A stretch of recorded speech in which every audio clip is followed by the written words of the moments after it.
The Nexus station hung in the void like a crystalline jewel, its 12-kilometer span catching the light of 3 distant stars. From her observation deck aboard the intelligence cruiser Meridian, Captain Amelia Chen watched the station's perpetual dance, thousands of ships arriving and departing in orchestrated chaos, carrying the lifeblood of an empire that spanned 47 galaxies. At 34, Amelia had seen more of that empire than most beings would in 10 lifetimes. Her augmented eyes, silvered with nano-enhancement, tracked the movement patterns automatically while her mind processed the intelligence briefing that had brought her here. The stellar empire had stood for 800 years, its golden age stretching across the past century. Peace, prosperity, and progress had become watchwords of civilization itself. But even gold could tarnish. "Captain," came the voice of Lieutenant Commander Marcus Voss, her second in command.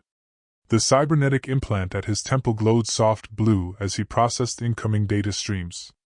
"The secure channel is established. Admiral Reyes is waiting." Amelia turned from the viewport, her dark hair caught in the station's artificial lighting.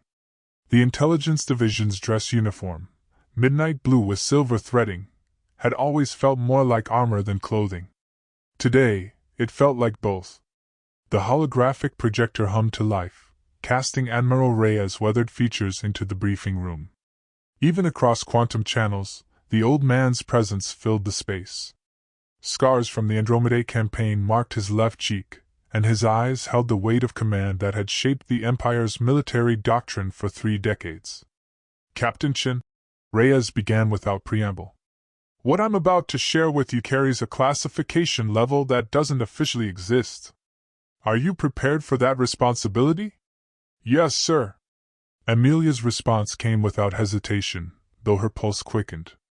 In military intelligence, such warnings preceded only the most dangerous truths. 6 months ago, Emperor Constantine XI died in his sleep.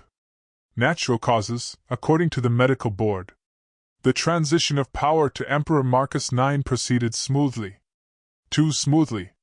Reyes paused, his holographic form flickering slightly. "Our forensic analysts have discovered evidence that Constantine was murdered.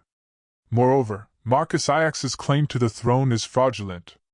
He's not even a member of the royal bloodline." The words hit Amelia like a plasma bolt to the chest. The Empire's stability had always rested on the divine right of the Aurelius dynasty, an unbroken chain of succession stretching back 8 centuries. If that foundation was built on deception, "Sir, the implications go far beyond simple succession disputes," Reyes finished. "Marcus IX has been systematically undermining imperial institutions from within. Trade agreements that favor external powers over member worlds. Military budgets redirected to research projects that don't exist. Most concerning, he's been secretly negotiating with the Void Collective." Amelia's blood ran cold. The Void Collective represented everything the Empire opposed, a parasitic civilization that consumed worlds rather than cultivating them. They had been contained beyond the Outer Rim for 2 centuries, their expansion halted by imperial might. If Marcus was in league with them. "Your mission," Admiral Reyes continued, "is to gather irrefutable proof of Marcus's crimes and, if possible, expose the full extent of his conspiracy. You'll work with a hand-picked team of intelligence operatives. This investigation must remain completely off the official record until we're ready to act." "And then, sir?" The Admiral's expression hardened. "Then we save the Empire, Captain. By any means necessary." The transmission ended, leaving Amelia alone with the weight of revelation. Through the viewport, the Nexus station continued its eternal dance, unaware that the foundation of its existence stood on the brink of collapse. 3 days later, Amelia found herself in the Meridian's secondary briefing room, studying the faces of 5 individuals who would determine the Empire's fate. Admiral Reyes had chosen well, each represented a different facet of imperial power, and each had reasons to ensure the conspiracy's exposure. Commander Sarah Okafor sat with military precision, her dark skin bearing the ritual scars of her homeworld. As head of Naval Intelligence's Xenological Division, she understood alien psychology better than anyone in the fleet. If the Void Collective was involved, her expertise would be invaluable. Dr. Elena Vasquez, the group's only civilian, looked uncomfortable in the military setting. The Imperial archaeologist's work on pre-Empire civilizations had made her an expert on dynastic succession and bloodline verification. Her nervous energy contrasted sharply with the soldiers around her. Major Jack Harrison leaned back in his chair with studied casualness, but Amelia caught the way his eyes constantly scanned for threats. The Special Operations veteran had run Black Ops missions in 17 different galaxies. If violence became necessary, Harrison would be their edge. Tech specialist Zara Kim appeared lost in her portable interface, quantum tattoos shifting across her arms as she accessed encrypted networks. At 26, she was the youngest of the group, but her ability to penetrate secure systems was legendary within intelligence circles. Finally, there was Lieutenant Commander Voss, steady and reliable, the kind of officer who formed the backbone of any successful operation. His analytical mind would help them navigate the political complexities ahead. "Ladies and gentlemen," Amelia began, activating the room's secure field generators. "You've all been briefed on the situation. What you haven't been told is how deep this conspiracy likely goes. Based on preliminary analysis, we're not dealing with a simple coup. This appears to be a multi-generational plan to destroy the Empire from within." Dr. Vasquez looked up from her tablet. "The bloodline evidence is conclusive. I've run genetic comparisons using samples from Emperor Constantine's medical records. Marcus IX shares no significant DNA markers with the Aurelius dynasty. He's not even from one of the cadet branches." "Then who is he?" Commander Okafor asked. Zara Kim's fingers danced across her interface. "According to Imperial records, Marcus Aurelius was born on New Roma 37 years ago. Only child of a minor noble family. Both parents died in a transport accident when he was 16. After that..."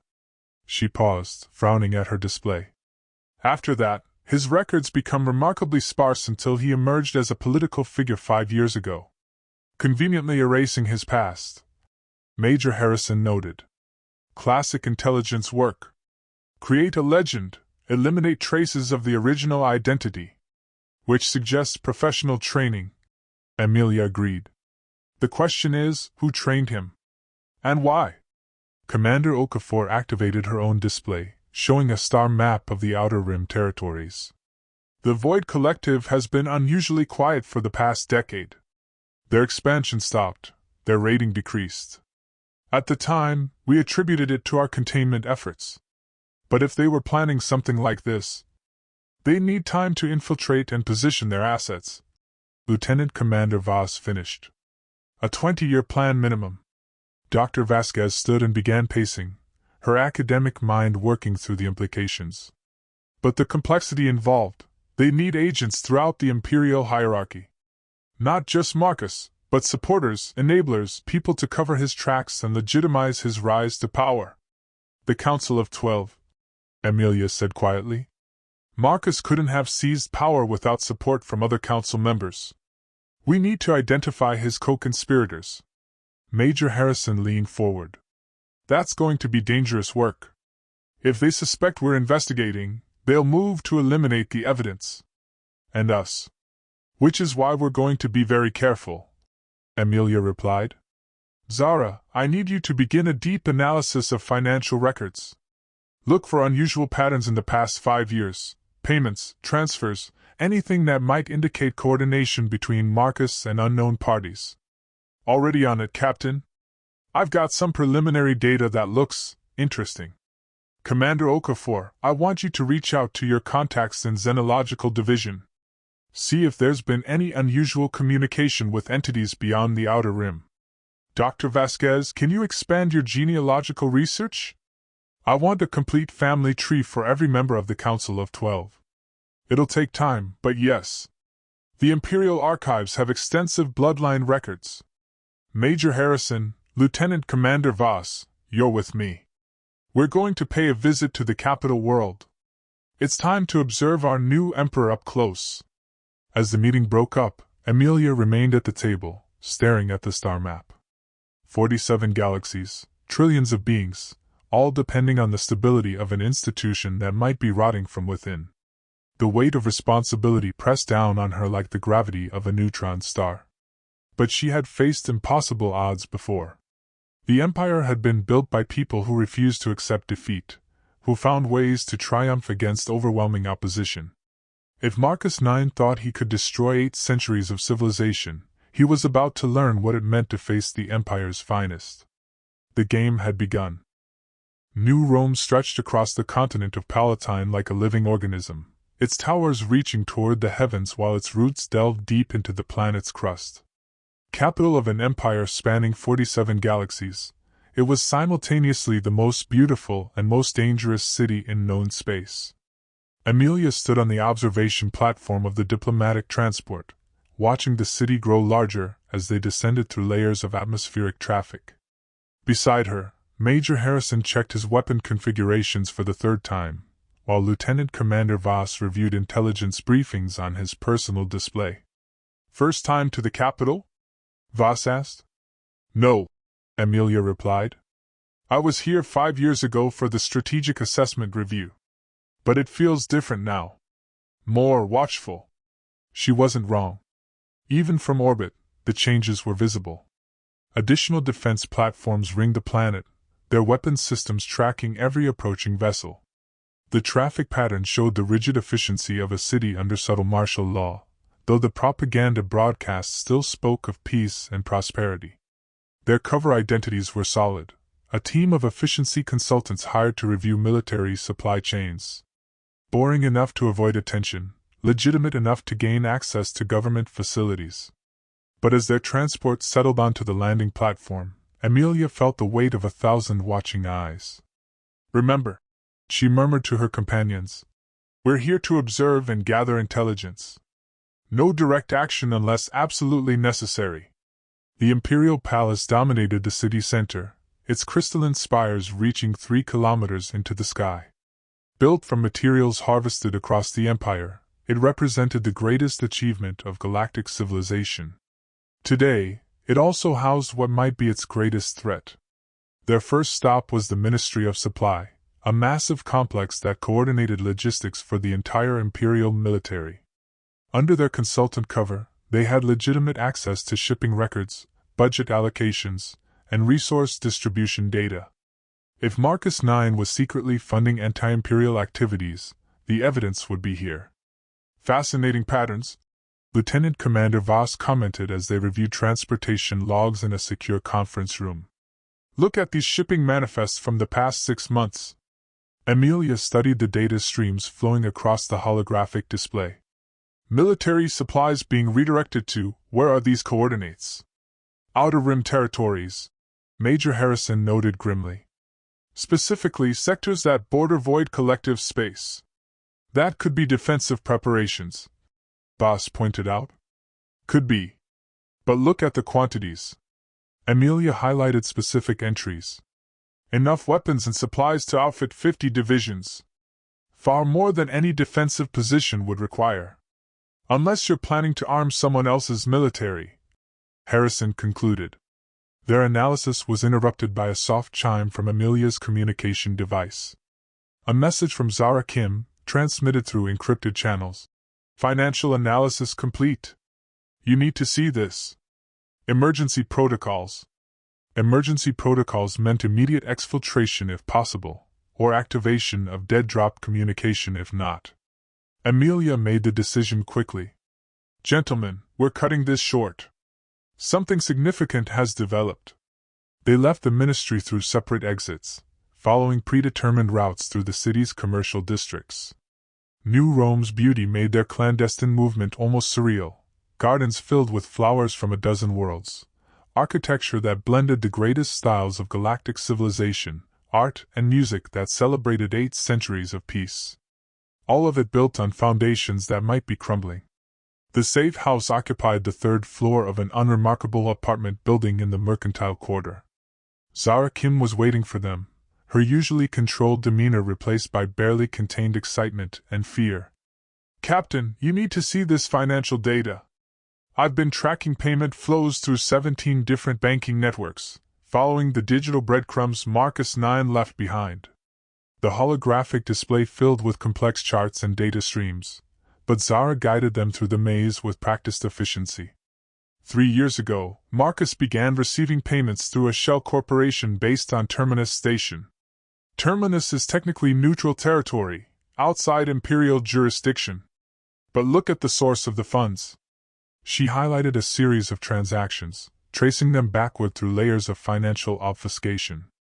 The trail led to companies based in sectors that, according to Imperial records, were uninhabited systems beyond the Outer Rim. Void collective territory, Major Harrison said quietly. It gets worse. The payments weren't just going to Marcus. Look at these recipient lists. New names appeared on the display: senators, military officials, corporate executives, even members of the imperial bureaucracy. A web of corruption that spanned the government. 87 confirmed recipients, Zara continued. The total amount is staggering. Over 10 trillion credits in the past 3 years alone. Lieutenant Commander Voss whistled softly. Enough to buy a small galaxy. Or a government, Amelia said grimly. This isn't just about destroying the Empire. They're purchasing it piece by piece. Captain. Zara's voice dropped to a whisper. There's something else. I found communication logs between Marcus and someone identified only as the architect. The messages are encrypted, but I've managed to decode fragments. She activated an audio file, and the room filled with Marcus IX's familiar voice, though the words were unlike any he had spoken publicly. Containment protocols will be terminated once Phase 3 is complete. Imperial fleet dispersal proceeding according to schedule. Resistance elements have been identified and are being neutralized. The transmission cut off, leaving them in tense silence. When was this recorded? Amelia asked. 4 days ago. Captain, if they're moving to Phase 3 of whatever they're planning, then we're running out of time. Amelia activated her secure communicator. Admiral Reyes, Priority Alpha. We need an immediate extraction and full tactical briefing. The situation is worse than we anticipated. As they waited for confirmation, Amelia looked out at the city lights of New Rome. Somewhere in that glittering expanse, Marcus 9 was moving pieces on a chessboard that spanned galaxies. The Empire's enemies had been planning this for decades, infiltrating every level of government, corrupting the very institutions meant to protect civilization. But they had made one mistake. They had underestimated the loyalty and determination of those who still believed in what the Empire represented. The fight for the galaxy's soul was about to begin. The emergency extraction came at dawn, a stealth transport that lifted them from New Rome's commercial spaceport with all the appearance of a routine diplomatic departure. Only when they were safely aboard Admiral Reyes' flagship, the dreadnought Imperium, did Amelia allow herself to process the full scope of what they had discovered. The Admiral's briefing room had been cleared of all non-essential personnel. Present were Amelia's core team, Admiral Reyes, and 3 other flag officers whose expressions spoke of sleepless nights and impossible decisions. The holographic displays showed star maps, financial networks, and communication intercepts, the anatomy of a conspiracy that threatened to tear apart 8 centuries of civilization. Report, Captain, Admiral Reyes said without preamble. Amelia stood, her thoughts organized despite the chaos of revelations. Sir, what we're facing isn't a simple political coup. It's a comprehensive strategy designed to destroy the Empire from within while simultaneously enabling external conquest. She activated the main display, showing the financial networks Zara had uncovered. Marcus 9 has been receiving funding from Void Collective sources for at least 3 years. The money has been used to purchase loyalty throughout the Imperial government. We've identified 87 confirmed recipients across military, political, and corporate hierarchies. Admiral Keene, commander of the Third Fleet, leaned forward. 87? Captain, that level of penetration would compromise operational security across multiple sectors. It already has, sir. Major Harrison discovered evidence of military supply redirections to Outer Rim sectors. Enough weaponry to outfit 50 divisions, all moving toward Void Collective borders under the guise of defensive preparations. They're arming invasion forces, Admiral Reyes said quietly. Using our own supplies against us. Dr. Vasquez activated her research files. Admiral, my genealogical analysis confirms Captain Chen's assessment. Marcus 9 has no legitimate claim to the throne. But more concerning, I've identified 17 members of the Council of 12 whose family histories show similar gaps and inconsistencies. This isn't just about one false emperor. They've been systematically replacing imperial leadership with their own people. The room fell silent as the implications sank in. Admiral Torres, the intelligence chief, finally spoke. How long do we have? Based on the intercepted communications, Zara Kim replied.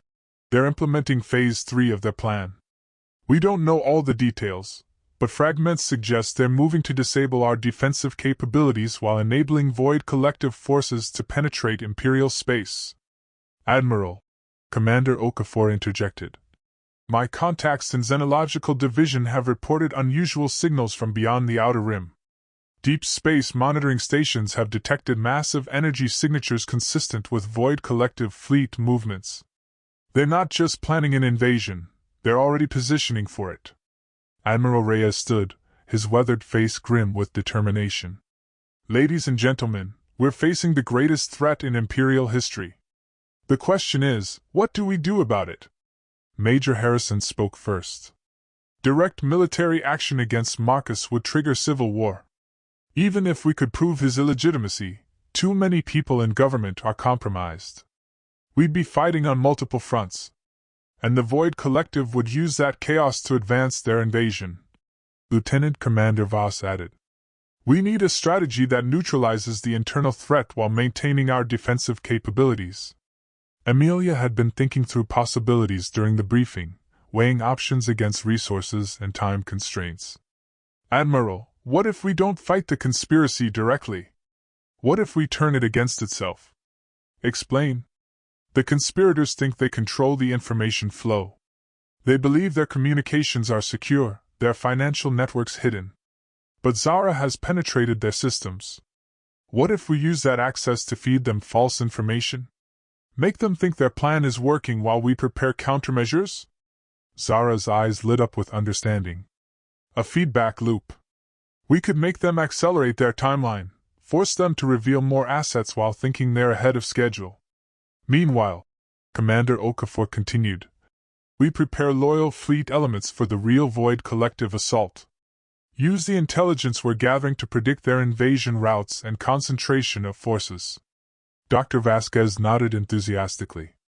And we begin documenting everything for a public revelation. Once the immediate military threat is handled, we'll need proof to show the people what was done to their empire.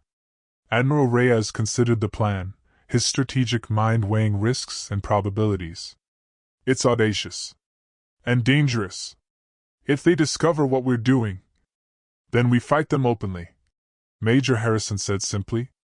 But this gives us the best chance of preserving the Empire while eliminating the threat. Very well. Captain Chin, your team is now operating under my direct authority. All resources of the Intelligence Division are at your disposal. Your mission parameters are simple: save the Empire, by any means necessary. Sir, there's one more thing, Amelia said. The intercepted communications mentioned someone called the Architect. This appears to be the mastermind behind the entire operation. Until we identify and neutralize this individual, the conspiracy will continue even if we stop Marcus 9. Find them, Captain. And when you do, Admiral Reyes' expression hardened. Remind them what happens to those who threaten the Empire. 2 weeks into their deception campaign, Amelia watched from the Meridian's command center as false intelligence flowed through Void Collective communication networks. Zara Kim had proven to be a master of digital manipulation, crafting reports that painted Imperial defenses as weaker than they were while suggesting accelerated timetables for the conspiracy's plans. They're taking the bait, Zara reported, her quantum tattoos shifting as she monitored multiple data streams. I'm seeing increased communication traffic between Marcus 9 and his handlers. They're moving assets into position for what they think will be the final phase. Commander Okafor studied tactical displays showing fleet movements throughout Imperial space. The Void Collective is responding too. Deep space monitoring shows at least 12 invasion fleets moving toward our borders. They think our defenses are compromised. How long before they reach engagement range? Lieutenant Commander Voss asked. 72 hours, assuming they maintain current velocity. Amelia turned to Dr. Vasquez, who had been coordinating with loyal elements throughout the Imperial government. Doctor, what's our status on the documentation project? Complete records of the financial networks, genetic evidence of the false bloodlines, and intercepted communications proving coordination with the Void Collective. Once this is over, we'll have everything needed to expose the full scope of the conspiracy. Assuming we survive to present it, Major Harrison added grimly. He had been coordinating with Admiral Reyes on defensive preparations, positioning loyal fleet elements for the coming battle while maintaining the illusion that Imperial forces were scattered and unprepared. Captain! Zara's voice carried a note of excitement and tension. I'm getting something significant. Deep penetration of their command network has yielded communications from the architect. I think I know who it is. The room fell silent as Zara transferred data to the main display. Financial records, communication patterns, and movement logs began forming a complex web of connections. At the center, a name appeared that sent shock waves through the assembled team. Admiral Valerius Constantine, Amelia read. The Emperor's own uncle. But he's been dead for 10 years. Has he? Zara highlighted a series of medical records and administrative documents. Look at the death certificate. Signed by a physician who, according to Imperial records, died in a transport accident 3 days before he supposedly pronounced Valerius dead. Then look at these financial transactions, payments to a private medical facility on Sanctuary Station that specializes in genetic alteration and identity modification. The implications crashed over them like a tidal wave. Valerius Constantine, rightful heir to the imperial throne before his nephew's ascension, had faked his own death and spent a decade orchestrating the Empire's destruction from the shadows. Why? Dr. Vasquez asked, her academic mind struggling with the personal betrayal. He was next in line for succession. If he had simply waited. Because he didn't want to rule the Empire. Commander Okafor realized. He wanted to destroy it. The question is why? Lieutenant Commander Voss was already accessing historical records. Admiral Valerius was present at the Siege of Kronos, where Imperial forces stopped the last major Void Collective advance. He was also part of the diplomatic mission that established the containment protocols. If anyone would understand their capabilities and motivations, he's been working with them for decades, Amelia concluded. Maybe since Kronos itself. The question is whether he's a convert to their cause or simply believes the Empire is doomed and wants to profit from its fall. Does it matter? Major Harrison asked. Either way, he's the primary target. Take out the architect, and the conspiracy collapses. It's not that simple, Zara warned. His communications show multiple contingency plans. If something happens to him, there are automated systems that will activate. From what I can decipher, they would transmit our defensive positions directly to the Void Collective invasion fleets. Amelia studied the tactical situation, weighing options against increasingly desperate circumstances. The Void Collective invasion would begin in less than 3 days. If they moved against Valerius too early, he might trigger his contingencies. Too late, and the invasion would overwhelm their defenses. We need him alive and under our control when the invasion begins, she decided. Zara, can you trace his current location? Working on it. He's been very careful about his movements, but there. Sanctuary Station. The same facility where he underwent his identity modification. It's in the neutral zone, outside Imperial jurisdiction. Perfect place for a final confrontation, Major Harrison noted. Isolated, defensible, and far from innocent civilians. Admiral Reyes needs to know about this, Lieutenant Commander Voss said. If Valerius is the architect, it changes everything about how we handle the political aspects of this crisis. Amelia nodded, but her mind was already working through the tactical requirements of what would essentially be a covert assault on a heavily defended station. Commander Okafor, I need you to return to the fleet and brief Admiral Reyes. The rest of us are going after Valerius. Captain, Voss protested. Sanctuary Station has military-grade defenses. A small team is exactly what we need. Large-scale military action would trigger his contingencies and alert the Void Collective. But a small insertion team, moving quietly. She turned to the tactical display, already visualizing the approach vectors and infiltration routes. We go in as medical personnel. Sanctuary Station handles identity modification for clients across the galaxy. They're used to discreet visitors with questionable backgrounds. And once we're inside? Zara asked. We find Valerius, neutralize his contingency systems, and hold him until the invasion begins. Then we use his own communication networks to feed false information to the Void Collective fleets. It's risky, Major Harrison admitted. But it could work. And it's better than fighting this war on two fronts. As the team prepared for what might be their final mission, Amelia stood at the viewport watching the stars wheel slowly past.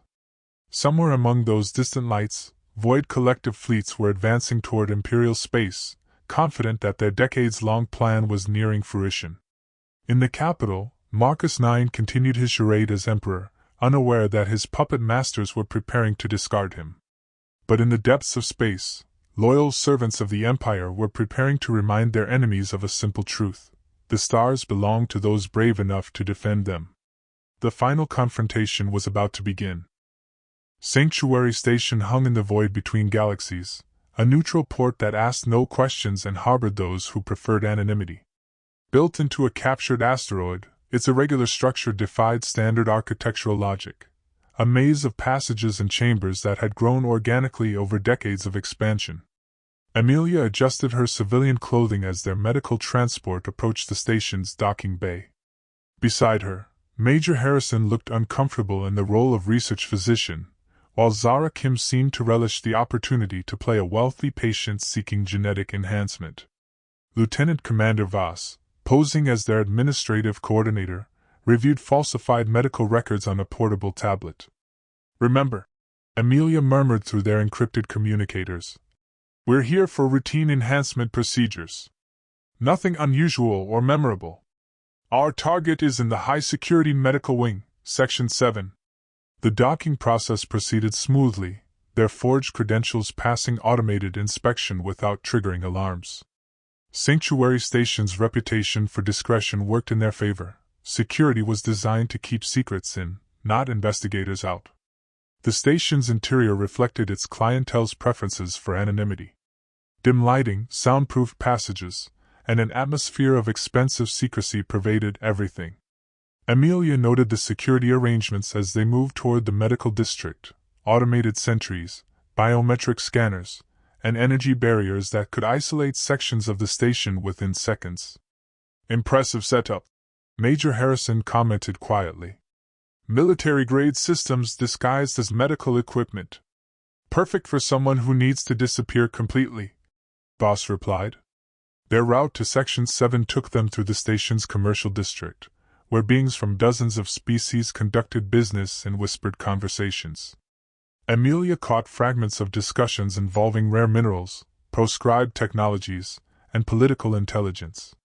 Sanctuary Station served as more than a medical facility. It was a nexus for the galaxy's shadow economy.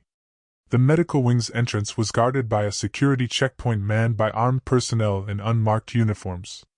Their cover identities held up under scrutiny, but Amelia noticed the guards' weapons were military issue, not civilian security equipment. Dr. Chun and party for enhancement consultation, the lead guard confirmed, checking their appointments against his secured tablet. Section 7, Bay 12. Duration of stay? 3 days for preliminary consultation and treatment planning, Amelia replied smoothly. They were passed through into Section 7's restricted area, where the atmosphere changed dramatically. The casual anonymity of the outer sections gave way to something approaching military discipline. Personnel moved with precision, and Amelia caught glimpses of equipment that definitely wasn't standard medical technology. "This isn't just a medical facility," Zara whispered as they navigated toward Bay 12. "I'm detecting encrypted communication arrays, quantum processing systems, and what looks like a command center. Valerius isn't just hiding here," Voss realized. "He's running his operation from this location." Their assigned medical bay provided the perfect cover for reconnaissance. While pretending to undergo preliminary scans, they were able to map the section's layout and identify security vulnerabilities. More importantly, Zara managed to access the station's internal communication network. "I'm in," she reported after an hour of careful infiltration. "The command center is 2 levels down, and... Captain, you need to see this." She transferred data to Amelia's medical tablet, disguising intelligence briefings as genetic enhancement options. The information was staggering: detailed plans for the Void collective invasion, Imperial fleet positions, and communication schedules that confirmed their worst fears. "They're not just planning to destroy the Empire's military," Amelia realized. "They're going to harvest its population. The Void collective doesn't just want territory. They want Imperial citizens as raw material for their bioenhancement programs." Major Harrison's expression darkened. "Explains why they've been so patient. They're not conquering, they're preparing to process the entire Empire into something else. Admiral Valerius is coordinating the final phase from here," Zara continued. "He's been in communication with Void Collective command vessels, providing real-time updates on Imperial defensive positions. The invasion begins in 18 hours. Then we move tonight," Amelia decided. "Zara, can you access their communication arrays?" "Given time, yes. But I'll need physical access to the command center. Major Harrison and I will create a distraction. Voss, you coordinate with the fleet. Admiral Reyes needs to know the invasion timeline has accelerated." As evening cycle settled over the station, Amelia reviewed their hastily modified plan. They had one chance to neutralize Valerius and turn his own communication network against the Void collective invasion. Failure would mean not just the Empire's destruction, but the processing of trillions of sentient beings into raw material for an alien war machine. The medical bay's lights dimmed automatically, simulating a natural sleep cycle. But none of them were sleeping.